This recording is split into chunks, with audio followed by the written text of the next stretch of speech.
Alright, we're going to work on materials right now. And so I've got a shader ball. This is just a sort of blank surface you can work with to test out different shaders, which is also called materials. For example, I can take, say, this leather and put it onto the shader ball, and absolutely nothing happens. Why does absolutely nothing happen right now? That's because we cannot see the material in its rendered form. We're still seeing it in this sort of gray matte setup that is for ease of animating. But if we come over to, in this case, Redshift, which is the renderer being used by Cinema, there are also others, which we can kind of briefly touch on, but for right now we're just going to talk about this one. And it is a physically based renderer, which means that it's the old version. Hit play. It's a physically based renderer, which means it does its best to treat light the way it gets treated in the real world. This isn't the only type of renderer you can use. There are ones that do things that look more like cartoons. There are ones that are sort of flat, old-school Pixar-looking things. There are real-time renderers, that Unreal being the most famous of those. Though there is actually one inside of Redshift. If I hit this little button here that says RT, that's real-time, and it changes everything up a little bit. Give it a second to figure itself out.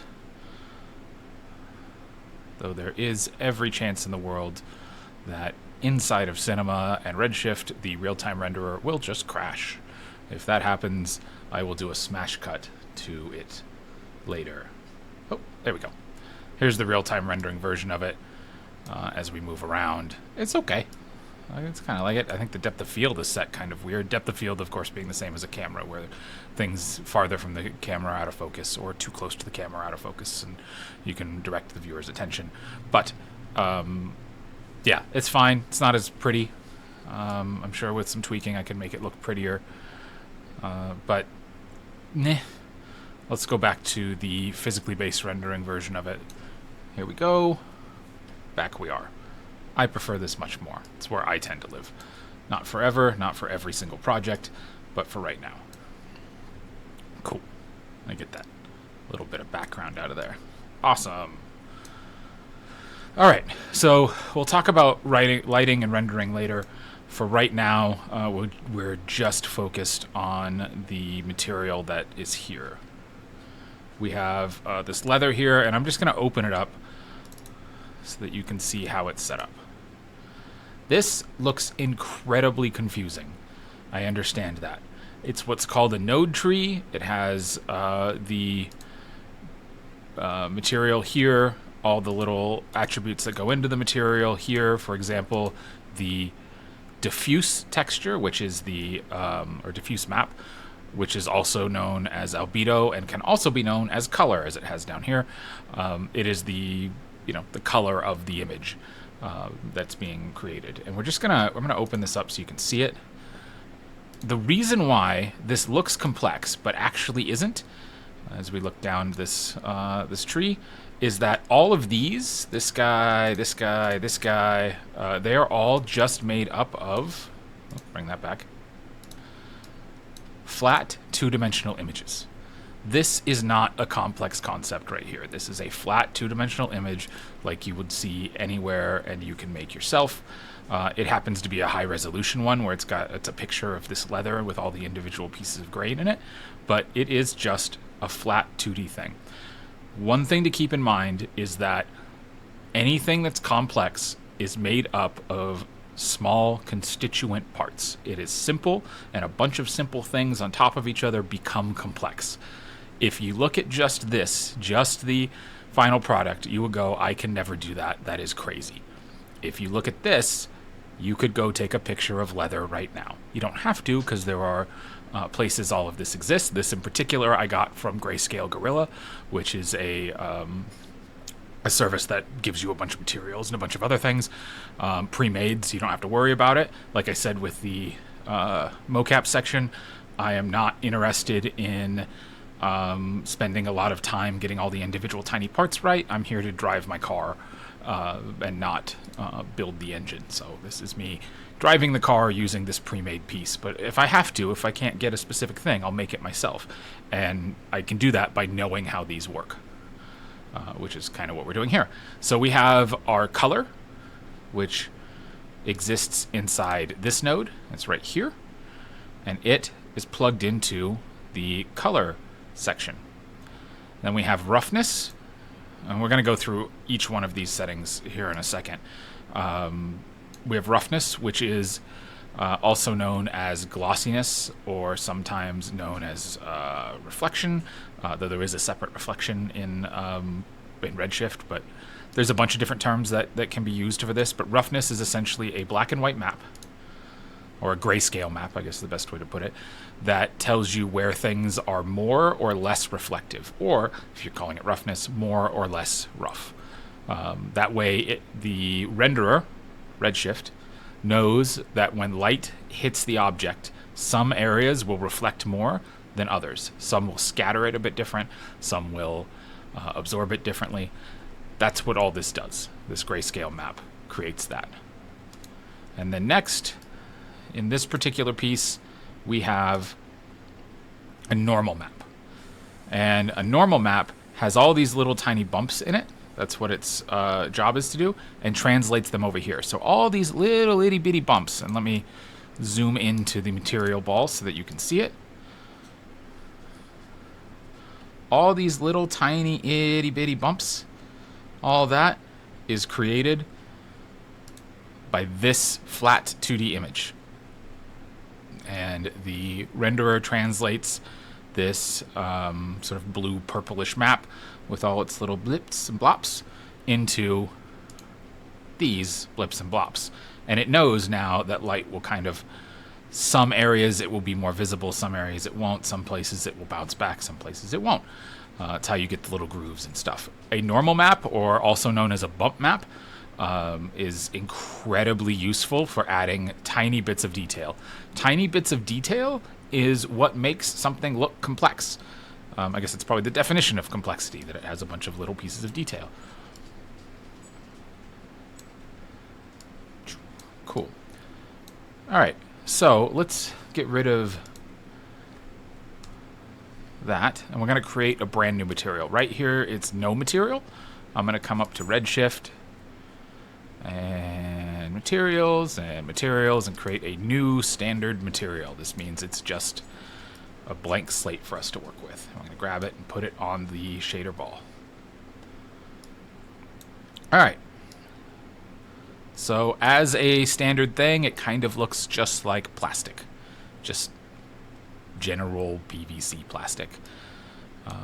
I believe, I'm actually not certain about this, so if I'm wrong here, throw it out. But I believe for Redshift specifically, it just kind of goes with like down the center of all the settings that we're going to go through when it's at 0. Like it's just the middle of everything. But let's go through these settings individually, and keep your eye over here for changes as we move through this, and I explain each one of these.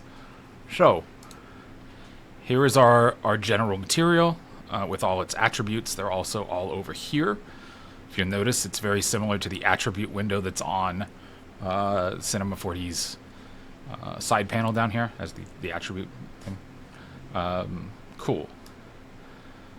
I'm going to just move this around. One of the benefits of a node tree is that you can organize it however you want and move these things everywhere. Back in the day, we just had to write in each one of these materials on a drop-down menu, and it was really hard to like visualize and understand.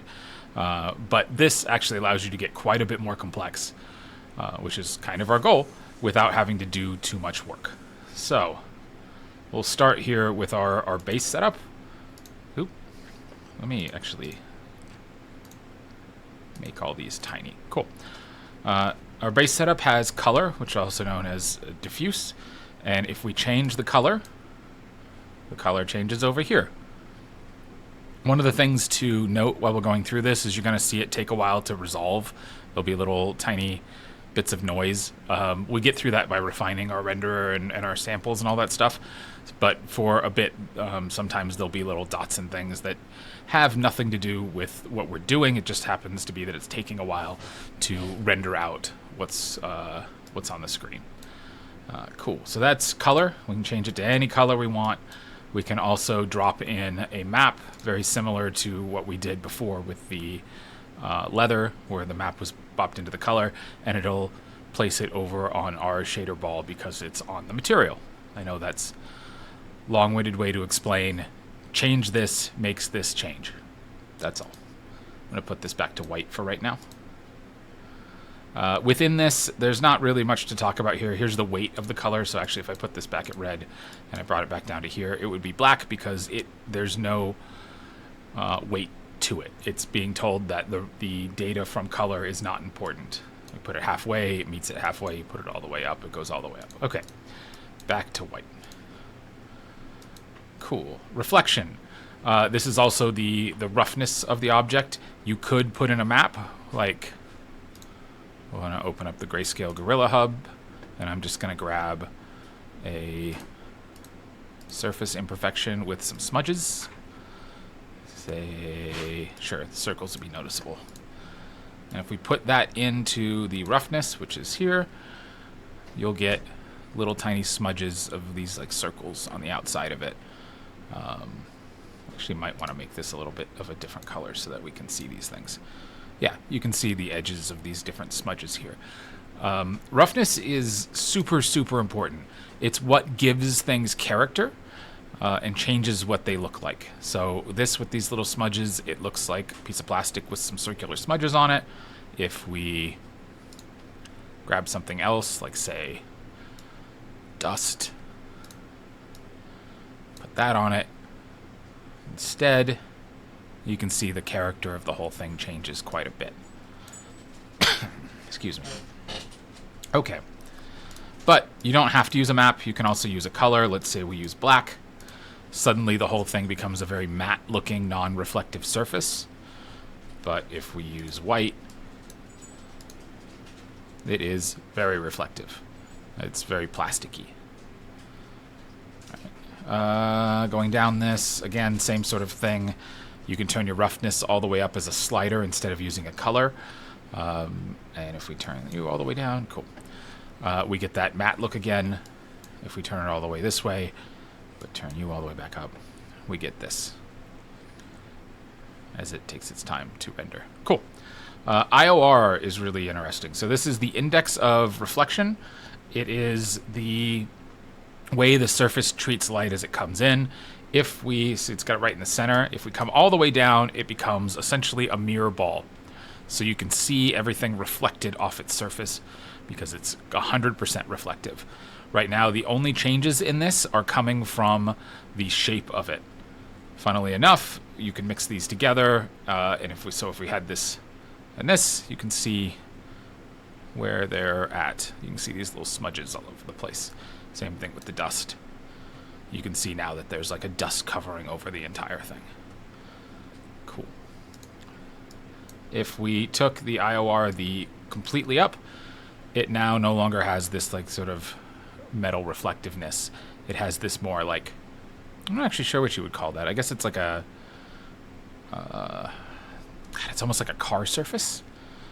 Anyway, this IOR is usually 0 to 3, which is what we have in here. And you can go online and find really boring sheets that explain what the index of reflection is for all these different materials, like what is feldspar or steel or chalk.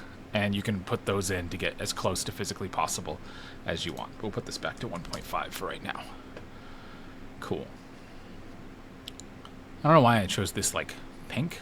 It's very, I don't know, kind of appealing, but also very unappealing. It looks like, I don't know, what the 60s thought women would buy. This gross pink. But I kind of like it. All right.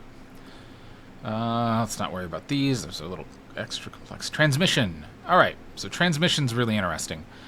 If we put transmission to black, maybe not fully black. Where is our Oh, cool. It was just waiting to catch up. Put it at white, not black. We get this glass-like surface. This is because transmission is literally the light transmitting through an object. It's going through it. We can set the color of it if we want, say, a colored glass. Let's put that pink back. And now we have kind of a pink glass. That's cool, I guess. Actually, it is kind of cool if we were to use it as like a, I don't know, the light of a car, like a stoplight on the back of a car. Stoplight? Brake light. Brake light on the back of a car. Looks like that. Pretty easy to create. You could put a light through the back of it and like let it shine up, or what have you. What else would we want? Like Coke bottle? Like what does a Coke bottle look like? I guess Coke bottle's clear, but like the old ones were kind of sort of greenish glass, just like slightly green. Yeah, I'm gonna say for whatever reason I consider that glass a Coke bottle glass. Cool. This is also useful for some liquids. So like you could, let's see if we can do this right. You could, if you made it a very dark color. What is brown? Brown's like over here. I must really want a soda, because this is, seems to be what I'm doing. Brown. This, placed in a proper context, could look like soda. And it's also useful for sort of replicating what you think subsurface scattering would look like, but we'll talk about subsurface scattering later. But sometimes subsurface scattering takes a lot of processing power, and transmission doesn't, so you can sometimes fake what you need with transmission. All right, hey, look at that, subsurface, that's what we're on now. Subsurface scattering is, and I'm just going to show some kind of like example again. Oh god, I always point this wrong. There, some kind of, nope, there, right there. Subsurface scattering is where light passes through an object, but is stopped by the object itself, and some of it bounces back and some of it passes through. You should be able to understand it from the example we've got, but like if you took a flashlight and put it to your hand, it would pass through but still be visible. The object itself would light up as light transfers through it. You see it a lot in the backs of ears if someone is backlit. You see it in jello and gummy stuff, which is what I think we're going to try to create here. So we'll say we got our pink color, and if we were to yank it up, and we make the color of this that same sort of pink, we suddenly get this sort of gummy looking goopy thing. And it's gross. I actually always think that most of this subsurface stuff looks gross, because it kind of is. Our understanding of this material is usually something that feels icky. You can also see there's a whole bunch of noise here. You see all this noise that exists? That's because subsurface scattering is very intensive on your GPU. It's just very hard to calculate, because you're calculating light going in and bouncing around and coming back, and how deep does it go. You can change how the edges treat it. There's just a lot you can do with subsurface. It's probably worth, 6-7 videos all on its own. Recently I used it on, okay, let's see if I can point properly. That there, to make goo. That's light passing into the goo and passing back out. And also that ball is subsurfaced in some way. Sweet. Next, okay, let me reset this to where it's supposed to be. Where is subsurface? I don't think we really need to go through these really quickly, but sheen is kind of just what it sounds like. I hardly ever use it personally, but it just gives like a little bit of edge tinting to everything. It's okay. I don't really use it that often. Thin film, same exact thing. Sounds like what it is. Let's say we turn this all the way up. You'll notice that changing the IOR in thin film does very similar to changing the IOR in roughness. It's just this like little oof that's on the top of it. bring it all the way back down. We don't get the... it's kind of on the edge there. I don't like it. I don't have much of a use for it personally, but people do. Emission. So emission's actually really, really useful. If I yanked it all the way up, it's suddenly, our object is glowing. I'm going to turn off the light, or the HDRI, which we will talk about in a little bit, which is essentially light, so that you can see what it's doing. And then I'm going to zoom out a little bit. So you can see that the shader ball is now glowing and producing this light around the edges. It is now the light source of the scene. It's cool. It's really useful for like some street lamps, neon signs, stuff like that. Or to make things glow that aren't supposed to glow, like, I don't know, a glowing skull or something like that. This is useful because it has opacity on it. Opacity is where you can and can't see things, which I know sounds kind of stupid, but in the white, I think, right? Or is it the black? It is the white. So the white's where you can see stuff. The black is where you can't see stuff. Really, there's no use for it in this map, but there are other maps you might want to do that with for any particular reason. You can also, this will get into some stuff with node trees, but you can create like an invert color. Plug your, this is why nodes are useful. Plug your texture into the input of the invert and then take the output down to opacity, and suddenly the black becomes white and the white becomes black, and now you can see through what was white, and it looks like it's, I don't know, floating pieces in there. I don't know, it's kind of neat. Try it with this grayscale map. It's a little different. So the grayscale map, there's no pure white and no pure black. So things are going to be thinner in some areas, like you can see right there, and thicker in other areas. Thin-walled's interesting because I put it back to being a full transmission material. So it's just like glass right now. But if I call it thin-walled, it starts calculating the actual walls of the material where it's lying as being thin, which plays much more like a thin plastic, like you might get on a, I don't know why I'm looking down to explain this. Let me bring up my hands. That doesn't help either because I'm imagining it. But like if you had one of those set of headphones that's in a little plastic control thing that they put it in that you have to cut out, that could be this plastic. So it's worth remembering that that is an option to control the actual thickness of your glass. Bump map. We've talked about bump maps before. That is the using a black and white map to provide little bits of detail. There are multiple types of bump maps. So there's a normal map, which we looked at before. That was the pink, purplish, bluish, leathery looking thing. That is what's known as a normal map. That also plugs into bump map here, and other renderers sometimes it has its own. But a gray scale map is normally called a bump map, and so that reads also. Sometimes you need I think for this particular renderer, you need a bump map node. That's this guy. Take that, put it here. Take this, put it there. Make sure that we have it set to height field. Yeah. And let's bring back our color.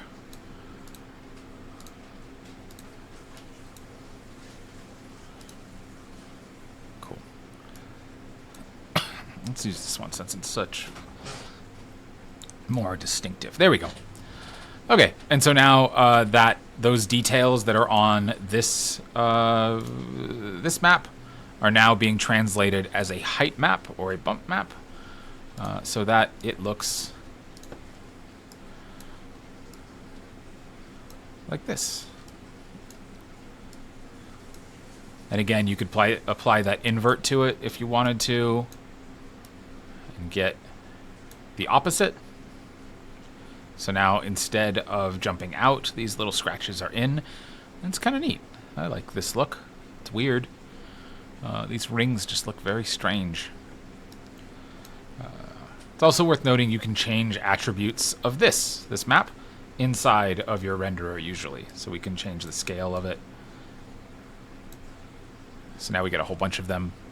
Or we can bring it down to like a 0.1, which will get really large ones. In fact, so large they might be outside of the material itself. Maybe not a 0.1, 0.5? Yeah, well, 0.5 has them show up a little bit better.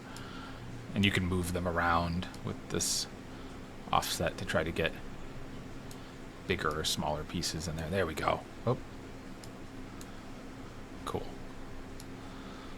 So you can move it around like that. That's neat. I think it's neat. Alright. And anything else? Overall tint, meh. Does what it says. Tints the whole object. Bleh. And affects emission, sure. That's just how it affects the emission within it. You'll probably never use it. Maybe you will. I don't know. Cool. That works for me. Let's move on from materials now.